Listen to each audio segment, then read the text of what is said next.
Hi, and welcome to the Hoop Scoop. I'm Probably Right.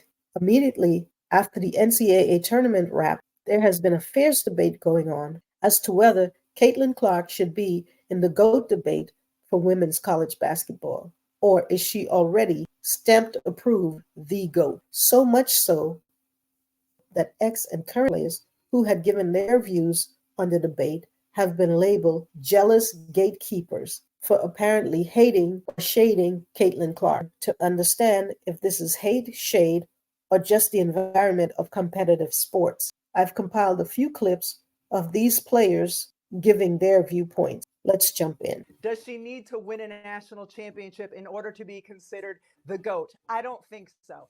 I think she needs to win multiple national championships to be in that kind of a conversation. Because when you look at the history of the game, Candace Parker won 2 championships at Tennessee. Diana Taurasi won 3 championships. Breanna Stewart won 4 national championships. Not only won 4 championships, she was the most outstanding performer in 4 Final Fours. Caitlin is an incredible player. She has done more in terms of bringing attention and eyeballs to the women's game than any player we have ever seen. That's a mere fact. But when you want to talk about the GOAT conversation and you add championships to the mix, you have to understand the history of the game. Get on Friday night, and then potentially an unbeaten South Carolina on Sunday night, who's been the best team in the country all year long.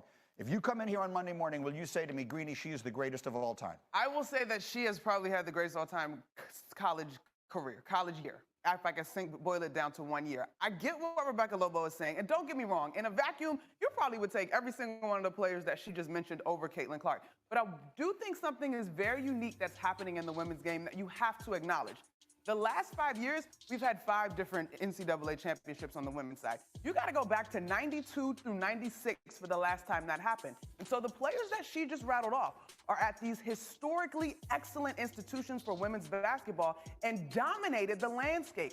For so long, Greeny, we have clamored for this idea of parity in the women's game, and even Gino Auriemma last night, talking to our guy, Scott Van Pelt, admitted that where we are right now is a beautiful place and there is more parity. Caitlin is doing this largely with no other All-American, no highly ranked teammate. Diana Taurasi, oh, she got to play alongside Sue Bird. Breanna Stewart, oh yeah, Nafisa Collier was on that team. Candace Parker, you could go down that roster and pick your highly ranked women's basketball standout athlete. So I do understand what Rebecca Lobo is saying. And I think that is probably why some folks have bristled a little bit in terms of this conversation, because there is so much history and so much star power prior to this moment. But when you look at the team that Caitlin Clark is potentially pulling, you'd be hard-pressed to say that this is not one of the greatest runs in a GOAT-type qualifier from a single individual. Does Caitlin Clark need a championship to be considered one of the greats? Yeah, she does. I think so. Your goal when you play college basketball is to win a national championship. Like those guys, those vets are just like, all right, come get it, young fella, right? When the college guys come out, they're waiting for him. I mean, Camilla's coming, Caitlin's coming. There's more than just that are coming. What will the league have in store for them when they get there? Look, SVP, reality is coming. Okay. There's levels to this thing, and that's just life. We all went through it. Of course. And you see it on the NBA side, and you're going to see it on this side, where, you look superhuman playing against 18-year-olds, but you're going to come with some grown women that have been playing professional basketball for a long time. That's not going to translate, because when you're great at what you do, you're just going to get better. But there is going to be a transition period where you're going to have to give yourself some grace as a rookie. And, it might take a little bit longer for some people. Right on. That's perfectly said. So this was what I thought it was. These women being asked their opinion, and it doesn't seem too hate-filled to me, because what we're dealing with is sports. When you're in the GOAT debate, especially by those in the sport or who participate in those sports, a lot of those players are of the opinion that one needs to win a ring or several rings to be mentioned in the GOAT debate, just like the LeBron James, Michael Jordan conversation. I think their answers are based on the NBA culture, which is a ring-chasing culture. If you want to be great in that space, you have to win a ring. And so I'm not surprised by that.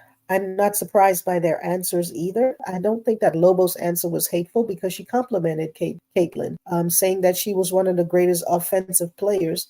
And Monica McNutt came in after and even gave more reasons as to why she should be in at least in the debate conversation. As far as Diana Taurasi and what she said about reality, I think it's probably right on. You know, it's going to be different from what she's used to. There's going to be a lot more elements involved, including playing professional women that have been doing this for a while, that's had a little bit more development. I'm not sure if they're going to give her the same amount of freedom with the ball that she had Iowa. So that's going to change her game a bit. If they were smart, they wouldn't change her game at all, but that's what the WNBA does. They get players in and they mold them into what they want them to be. So hopefully this is a shift from that.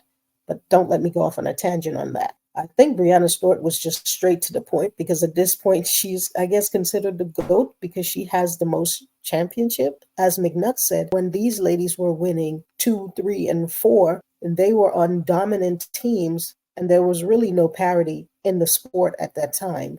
There's much more parity in the sport, and Caitlin's Hawkeye team, outside of her, doesn't really have any 4 or 5-star recruits. I absolutely think she deserves to be in the GOAT conversation for what she's contributed to the game, and if for nothing else, her performance, the records that she's broken, the records that she's set, puts her in the GOAT debate conversation.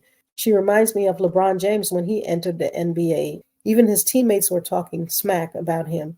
So her going into the WNBA, even though I do believe she should be protected by them just because she's bringing so much viewership to that game. For example, the Fever last year had 1 televised game. This year, of the 40 games being played, 36 of them will be televised. The NBA players are paid. It's largely based on the TV deals that they make. And if the WNBA can take care of this opportunity with all of these televised games for the Fevers and likely other teams, now is the time to make this a profitable league. And this is just in time. I do believe they go back this year or 2025, negotiate a new TV deal. She at least deserves to be in the GOAT conversation for how she's changed the game and the impact that she's had on the game, just being her and playing really, really, really awesome basketball. But what say you? What side do you land on? Do you believe that she deserves to be in the GOAT conversation? Are you one of those people that believe she's already the GOAT? No debate needed? Let me know in the comments. Speak up. And as always, comment, like, and please consider subscribing to help us grow this channel. See you in the next video.